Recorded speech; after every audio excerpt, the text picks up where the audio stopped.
আজকে যে পরিস্থিতি হচ্ছে যে তিস্তা নদীর কাউনিয়া পয়েন্টে যেটা রংপুরে সেটা বিভূষণের 25 সেন্টিমিটার প্রতি প্রবাহিত হচ্ছে।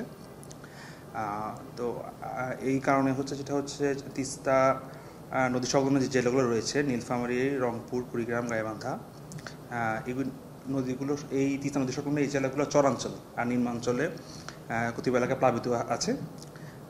আগামী 24 ঘন্টায় তিস্তা, ধওলা, দুধকুমার বা রংপুরে এই নদীগুলোর পানি সমতল স্থিতিশীল হয়ে যেতে পারে এবং এর পরবর্তীতে হ্রাস পেতে পারে। তো সেই ক্ষেত্রে আগামী 24 ঘন্টায় যে বন্যার পরিস্থিতিটা আছে এটা স্থিতিশীল থাকবে এবং পরবর্তীতে বিভূষিমার নিচ দিয়ে প্রবাহিত হতে পারে পানি সমতল পরবর্তী 2 দিনে এবং বন্যা পরিস্থিতির উন্নতি হতে পারে।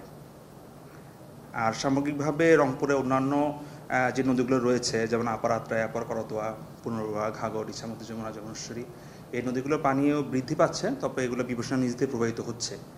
আর বন্যা পরিস্থিতি এখন শুধুমাত্র তিস্তা নদী সংলগ্ন এলাকাগুলোতে রয়েছে আর কি।